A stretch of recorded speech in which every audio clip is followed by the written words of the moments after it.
Okay. Easy. 80% monster life, by the way.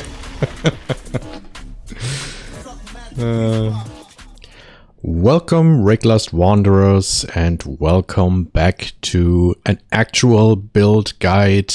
Yes, I have been killing endgame bosses.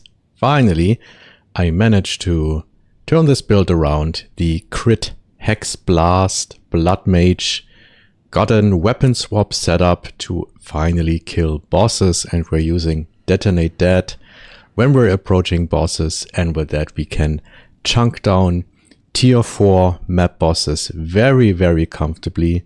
Also Citadel bosses, and we have in the clips here, you can see there is only a tier 1 Zesht. I'm working my way up to others, and there is the T0 Arbiter of Ash. First time I was fighting this guy, and as you can see, per rotation we can pull roughly 2 to 4 million damage. I wouldn't say damage per second, but just damage per minions exploding, and those bosses go down very, very smoothly. Mapping as well on this character has been improved quite a bit by swapping out Contagion with Essence Drain, making this a very, very smooth mapper even in the most difficult situations. And yes, here we are with an actual build guide hiding behind Aziri's statue. So, yes, Hexblast, Blood Mage. What is this all about? Again, this is a combination of two builds, one from Magdry and one from Panzerfaust. Magdry was a pure Hexblast build, and Panzerfaust was an Archmage Hexblast DD build. My goal was to stay away from Ingenuity, stay away from Archmage, and still keep something that is fairly budget, that can be worked into, or for beginners, that can work their way up through the items to a build that is powerful enough to conquer the end game and defeat some bosses. So the way this build works is by using a combination of Blasphemy, which creates an aura where we can socket curses into, and those curses will apply to monsters in an area, so we don't have to cast those curses manually. And we're using Temporal Chains and Despair. Temporal Chain makes the monsters a lot slower, which is very nice, so that we don't have to deal with the turbo that the endgame provides, so everything will be slowed down automatically. And then when we use our Hexblast skill on the already cursed monsters, they will explode. So if they're outside of the curse, Hexblast does absolutely nothing. As you can see, they don't really take damage, but as soon as they are in the cursed radius, they blow up. So a benefit, we slow them, so they can't attack as fast, pretty much we can walk around the monsters, take our time, we can actually see what they're doing, we can evade most projectiles, roll around, and then once we positioned ourselves quite nicely, we can just click and blow them up. So Hexblast needs an enemy to be cursed, and then we can target the cursed enemy and then it will explode. And we can target up to 9 enemies in total, and the explosion from the monster we hit can hit other monsters around it, so there will be some real nice overlaps if monsters are very close together. There's another safety layer that we are using on top of that, and that is Essence Drain. We're using Essence Drain with Chaotic Freeze, Fork, Chain, and Scattershot. What that does is it applies a debuff to an enemy. Nice, he dodged exactly when I wanted to try. And once I do this, if I then hit the monster will freeze instantly. And this is super nice with rares. And because we have Fork and Chain and everything, we can pretty much chain freeze all the packs and blow up all the packs. So any pack that has an on-death effect, you can pretty much skip the on-death effect with that, because you are freezing them up. And if there's a rare coming your way, and the rare is like super fast and super tanky, this is the way that you can stop them in their tracks. So now we need a rare monster to demonstrate. There's a rare monster, and he's already frozen, and then we can just essence blast them away, hexblast them away. So normally during mapping, I typically do not use Essence Drain. I'm just using it here to demonstrate, but as soon as I see rare monsters that are a little bit scary, I will use Essence Drain on the pack, because Fork, Chain and Scattershot will make sure that the monster is hit. And it creates this very, very satisfying shatter effect. But if you're just dealing with packs, you can just walk up to them and explode them. So that's what we're doing for mobs. Now, what are we doing for bosses? So for bosses, we have a weapon swap setup, and we are actually using skeletal brutes. We summon a bunch of skeletal brutes because they have the highest life in the game for minions, and then we use the sacrifice aura to blow them up. That deals a lot of damage. And before we do that, the way we swap our weapons is actually we cast Eye of Winter, because that applies critical weakness to the boss. Let's assume this is the boss. As soon as this boss spawns, we will just cast this. This swaps our weapons, summons our minions, applies critical weakness to the boss. Then we will cast Soul Offering, sacrificing 2 of our minions, giving us a massive spell damage boost, and then we start blowing up our minions. And those explosions, again, they can hit for up to 1 million per pop. And based on how lucky we are with sacrificing or not sacrificing our minions, sometimes they can stay alive because we have a chance that they do not explode. We can keep the uptime on the boss up longer. So, explaining this a little bit more in detail, I want to go over the skills, the passives, and the items and all the interactions. So to start us off, we start, of course, with the mapping setup, which I've just shown, which is Hexblast. So Hexblast, ideally, you want this as high level as possible. And we're doing this with the gem setup, but also with the items later. We're using it with magnified effect just to have a greater area. With Arcane Tempo, so we have a decent cast speed, which is part of our survivability that keeps us alive, the ability to cast faster. Then Inspiration to make sure that we don't go oomph. So this build is very mana and life hungry. Due to being a Blood Mage, we always sacrifice a portion of our life with every spell that we cast. So here we can see this costs 281 mana and 281 life. If I remove Inspiration, that goes up to a lot more, and we wouldn't be able to cast that often. In very dense maps, this doesn't matter because you do get the blood orbs that you can pick up to get your life back to full. But in boss fights, you still, or with wares, you still want this to not drain your life too dramatically. Then consider casting, which lowers our cast speed again, but gives us a lot more damage. And finally, Chaos Mastery as the final socket to up the level. It is qualityed because that gives more chaos damage, and trying to get a level 20 gem here is very beneficial for the overall damage. Blasphemy, the aura, I already mentioned it, reserves 60 spirit per socketed curse. We're using 2 curses. We're using Despair and Temporal Chains. Temporal Chains sitting at the end of the chain because this will be the curse that will be removed first, which means that Despair is still on the monster when we hit it, when we remove the curse, which means the monster still has minus 38% to chaos resistance. For these gems, try to get them as high level as possible, but level 20 gems is not needed. But 20% quality on Temporal Chains is very important because that increases the curse effect, which means it increases the curse. We're using this together with Heightened Curse and Ritualistic Curse. Ritualistic Curse, normally if we cast a curse on the ground, it would cause the delay to be a lot longer until the curse goes off. But if we are having this in Blasphemy, this doesn't matter. And then Heightened Curse, increased curse effect, obviously makes the curses stronger. If you do not have that much spirit, you can do 2 things. So first of all, you can not run Heightened Curse. This will give you a lot of spirit back. Or you can run just 1 curse. Damage-wise, it doesn't make a difference. So having multiple curses on Blasphemy does not increase the damage that your Hexblast deals. It only deals damage for 1 curse. So you can decide, do I want to be a little bit more careful? Then you just run Temporal Chains.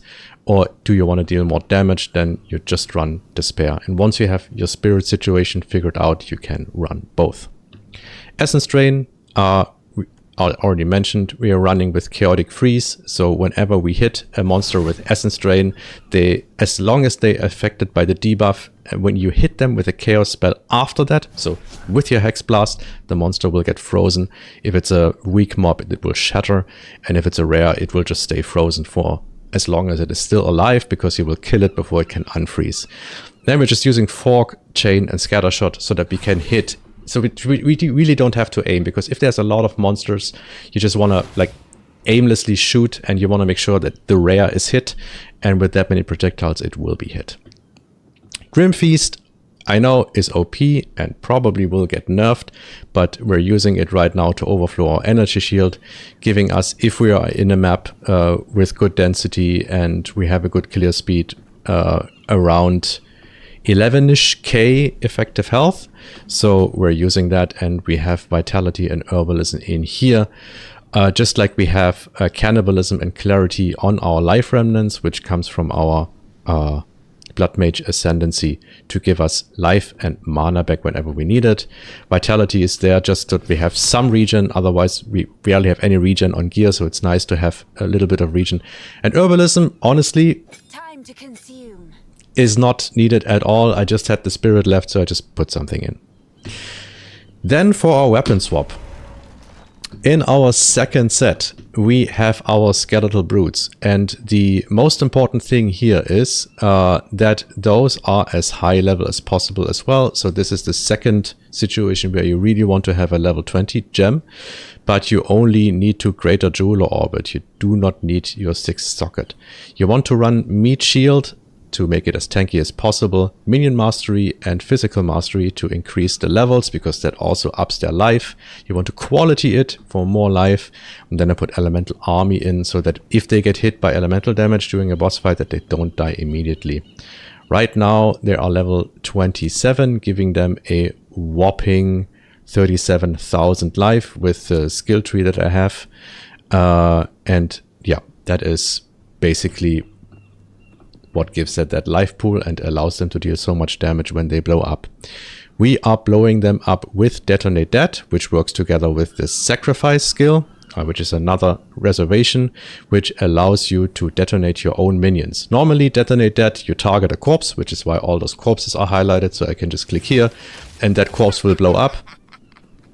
But with Sacrifice active, so if I deactivate this, if I click here, nothing will happen.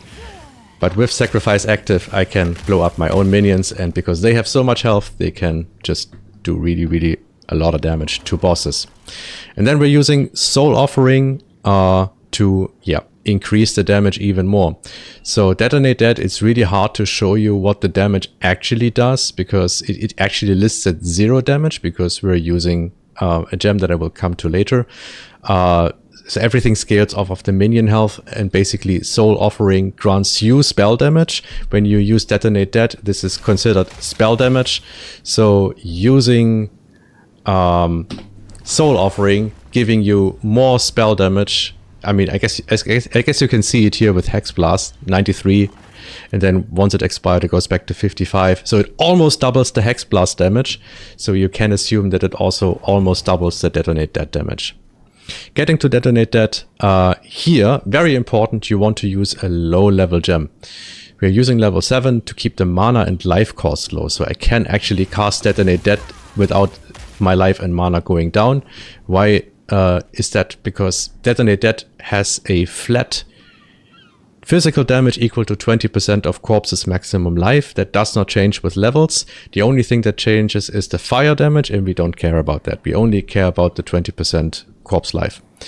Then we're using Corpse Conservation to have a chance that the corpse is not destroyed, so that we also don't blow up our minions. Minion Pact to giving them more damage. Spell Echo, so we get the explosion twice. And Concentrated Effect to just have more area damage. And finally Brutality, which says supported skills deal 35% more physical damage. So that's another multiplier for our explosion. The drawback of that is that we deal no chaos or elemental damage with this skill, which doesn't matter because really we only want to focus on the damage of based on the life of the minion. And finally, Eye of Winter. We are using that again to inflict critical weakness, because with Detonate Dead we only have 70% crit chance in comparison to our Hexblast, which has 90% crit chance. So with Hexblast we really don't care, we just can cast away, and you will only sometimes not crit and it will feel really bad. But with Detonate Dead, we're not quite there yet, because in our weapon swap, we pretty much lose the crit chance from our wand and from our focus. The weapon set that we are using to support our minions does neither have crit chance nor crit damage. So we just have to, we were losing a bunch of crit, and we're making this up with Eye of Winter, which inflicts critical weakness on the boss. We are using Unleash, so we are casting effectively 3 of those spirals to get the stacks up to full as fast as possible.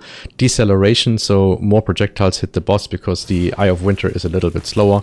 And finally, Withering Touch. You don't really need that. It's just if they're withered and you run out of explosions, so let's say you exploded all your minions, you can, after that, just immediately go back. So if this happens, you just immediately go back to Hexblast, and if the boss is still withered, they take more damage from your Hexblast, and then after a couple of seconds, your minions will respawn, and then you can continue to blow them up.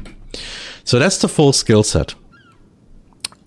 This skill set only works in conjunction with the passive tree in a certain capacity, so that's what we're going to go over next. So, like I mentioned, we are using Blood Mage because this gives us the crit chance. So there is one note here that you will get at the very end with your fourth ascendancy that says base critical hit chance for spells is 15%. This is really impactful because for Hexblast the base crit is 7%. This more than doubles it. And that together with the passive tree, with your items and your jewels, will make sure that you get pretty much as close to crit cap as you can. I'm sitting at 90%. You can go even higher with better items. Before you go there, though, you always pick up this, which makes it so that all your skills cost life as well, which is not a problem because you will drop whenever you crit and whenever you kill an enemy, you will drop those blood orbs, which you pick up, and those blood orbs can overflow your life by double.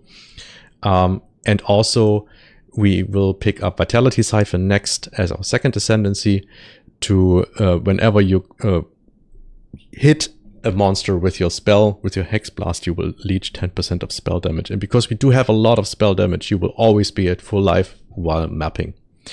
And then we get increased critical damage bonus per 40 life. So we try to get our life total up as high as possible through items to have the critical damage bonus there. And then Sunder the Flesh. This is like around level 85-ish when you are comfortably able to do your fourth Sekema floor and kill the boss. This is when the build really pops up.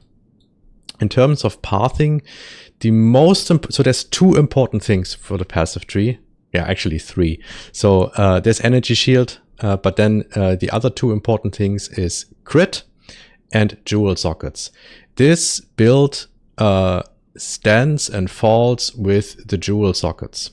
And I am going over them now one by one. There is a couple of things that you want on those jewel sockets. It should be a combination of at least 3 things. You want to have either spell damage or chaos damage. Then you want to have critical hit chance and critical damage bonus. And then you want to have either aura effect or increased area of effect of curses or increased area of effect, generic. It's also very important to get your Hexblast area up. And did I mention Energy Shield? I think I managed Energy Shield. And then you need at least 1 jewel that has also recovered 2% of mana on kill. These jewels are like one of the most most important, but also most costly things to get, especially in the early game when you start gearing. So when you have all your jewel sockets unlocked, getting all 8 jewels will be very expensive because each of them will set you back like 1 to 2 divine. So yeah, but they actually contribute mainly to you having 90% crit chance, and also the critical damage bonus. A lot of that is coming from your jewels. And yeah, so that's why the pathing is the way it is. So we're going to most of the energy shield nodes that we can in this vicinity, but actually it's just these 2. And then everything else is crit, crit, crit, crit, and more crit. All of that is always on. Then we have a little bit of area of effect that we have always, and then we have gain 11% of damage as extra chaos damage, because this also benefits our Detonate Dead. And we do have Whispers of Doom. Again, if you run only 1 curse, you can skip this. I would still path to this jewel node because it's very close to this crit cluster. And then we have our 2 weapon sets. So in our weapon set number 1, we are picking up increased area of effect of curses and hinder. We are picking up chaos damage and skill effect duration. We are picking up wither and wither effect and more chaos damage. And then over here we pick up mana regen and arcane surge, which is really good for mapping. And then here also more area of effect. And then for our weapon set 2, for which I need to switch over, we have minion life, minion life, minion revive faster, minion life, minion life, minion life, and chance for minions to not consume corpses. And as you can see, the minion nodes are pretty much exactly where we're pathing anyway, which is why this is such an awesome combination, and I like it very, very much. Oh, for weapon set 1, I forgot, we also have a cast speed wheel over here. But all that you will find in the Maxroll guide as well, so you can look it up over there. Items, gear, the important things. So, after you've leveled your witch and you reach around level 65, that is when you can start hexblasting. And you want a few things. So first of all, you want a lot of spirit. It takes quite a bit of spirit to run 2 curses on Blasphemy and Grimfeast. And on the other hand, you do want to have a lot of spirit for your skeletal brutes. The more spirit you have, the more brutes you can spawn, the more you can blow up. Plus, there is also an item that grants us more damage the more spirit we have. So, the first thing you should focus on is to get a chest piece and an amulet with as much spirit as possible. I went for an expert shaman mantle. It's not the best base in terms of ES, obviously. It's an armor energy field hybrid base, and I was focusing mostly on life, spirit, and resistances. Similar with the amulet. With the amulet, I wanted to get mostly spirit and attributes, and also to fix some of the resists. As for the anointment, we are anointing Vulgar Methods, which reduces our maximum mana but gives us 10 strength and a lot of crit chance. It's not an expensive anoint, so that is a good one to go for. Then, where were we? I'm pressing all the wrong buttons.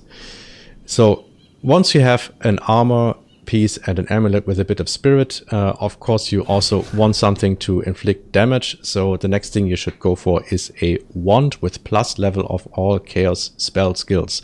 Your endgame wand will have +5. You can do with +4 also just fine. You lose maybe 10k damage, but for most maps that is still totally fine. Maybe rare monsters sometimes will take a little bit longer, but then you can decide to just blow them up with your Detonate Dead setup as well. So again, when you start mapping, just look for a +3 one. They should be fairly cheap, and then just move up to a +4 and then later a +5 when you have the currency. Important other mods here is spell damage and a very high roll crit chance. This is your main source of getting a lot of crit chance for your Hexblast. This goes along with your focus. Your focus should have plus level of all spell skills. This goes up to +3. I only get a +2. When you're starting out, a +1 is also totally fine. And you can pair this with chaos damage and again crit chance and also crit multi. I needed resistances, so I couldn't get crit multi here, so I went for that. And this is pretty much the core for the damage. Having your spirit, because again you want to run Blasphemy and your brutes, and getting your wand and your focus. And now for your brutes, what you want to have, it's very similar. We are going for plus level of minion skills to get your brutes to the highest level they can.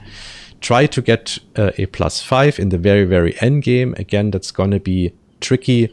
Before that, see what you can get, which is affordable. The second stat that is very important is increased spirit, because again, the more spirit you have, the more brutes you can spawn and the more damage you will deal. And don't forget to quality up your scepter, because that also gives you more spirit. Try to go for a scepter that grants the malice buff, because that also inflicts critical weakness. So once you have cast your Eye of Winter and the boss is stacked up with critical weakness, your malice aura will make it so that it stays stacked up and you don't have to reapply it with Eye of Winter. And then I've mentioned we need a lot of spirit. That's where Threaded Light comes in. That's the focus that we use on our weapon swap. This is a super cheap item. You can get you can pay a lot of currency for a well-rolled one, but a low-rolled one you can just get for a couple of exalts, and this gives you a percentage increased spell damage per 10 spirit, and this is massive.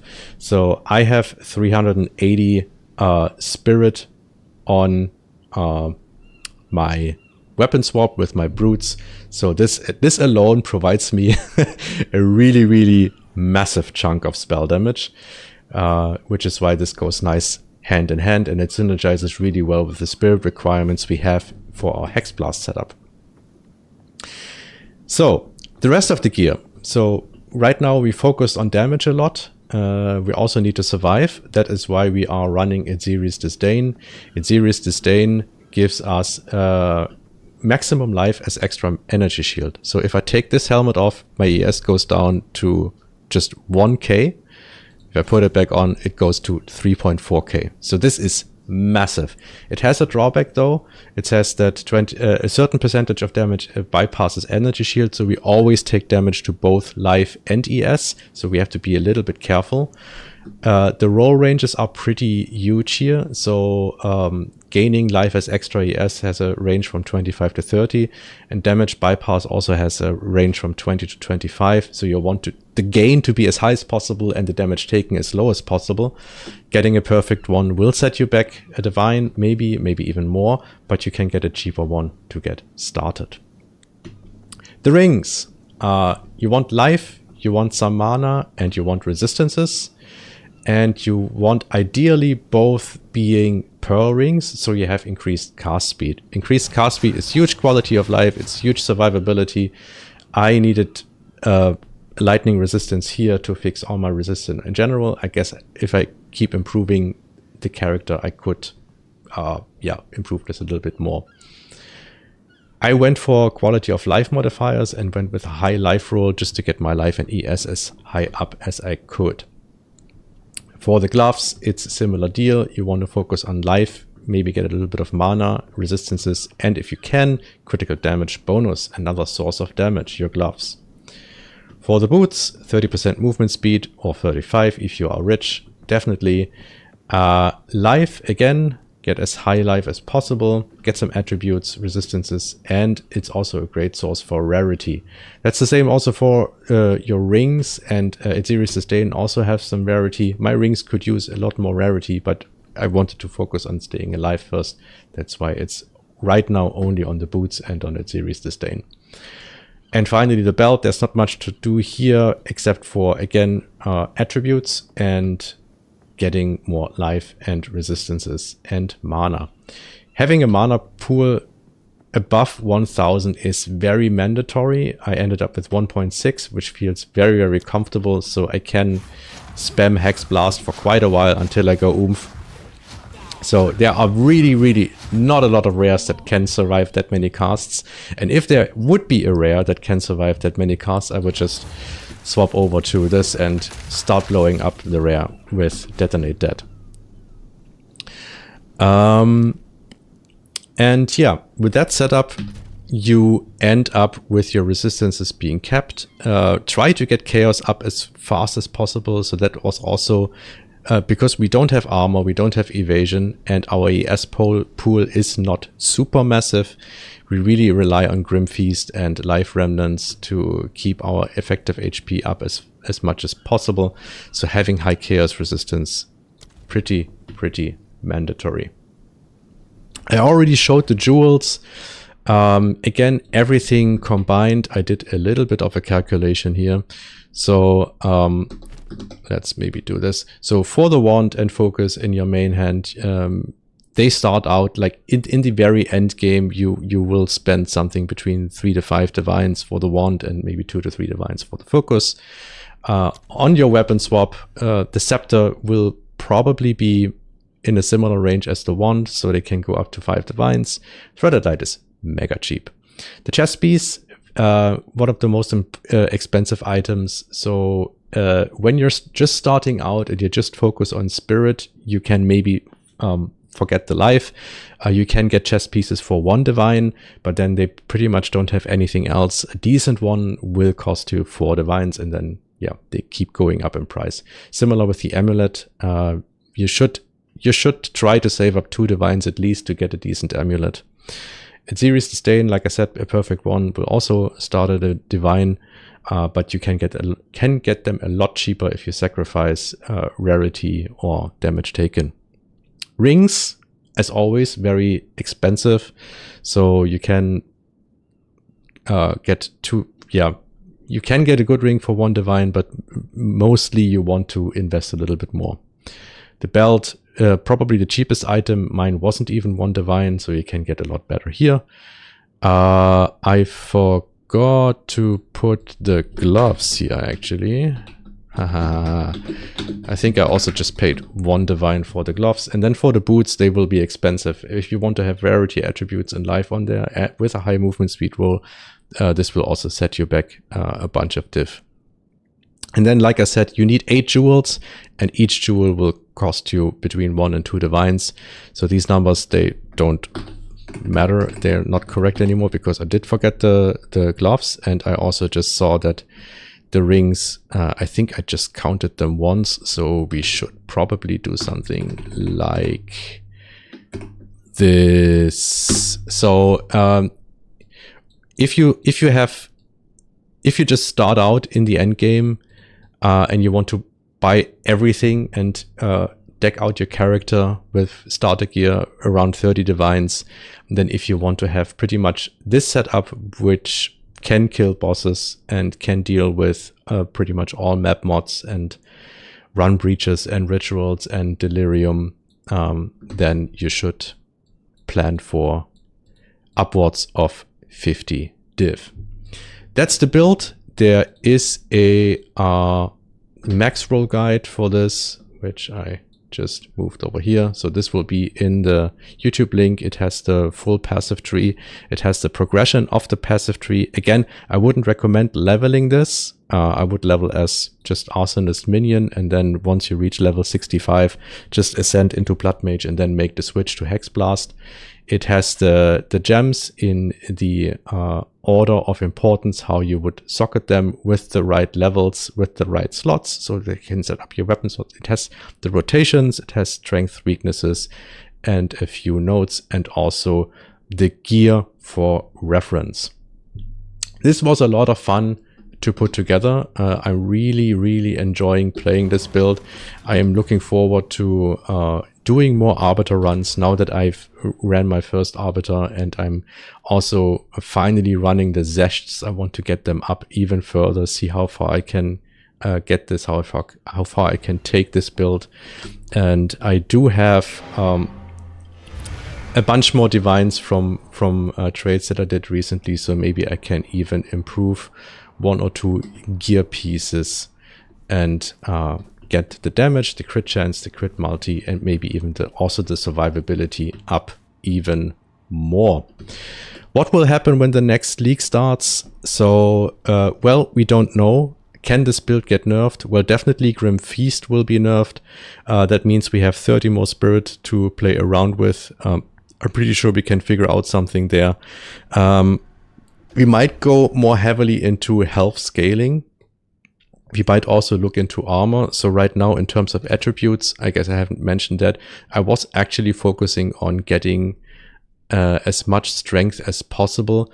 I had to balance this out a little bit because we also do need intelligence for some of our gear pieces, quite a lot of intelligence actually. And intelligence also gives us mana, but strength giving us life and life giving us ES thanks to Aziri's Disdain was one way to go. Maybe we could lean a little bit more heavily into armor once Grim Feast gets nerfed. If armor gets made a little bit better, that's one way to look at it. And yeah, let's see what else we can do to make this build survivable. Still, just the fact that everything is slowed around us is a good level of survivability and makes it super fun. Okay, that was a long video. Thank you very much for sticking around. And yeah, I hope to see you in game. Bye-bye.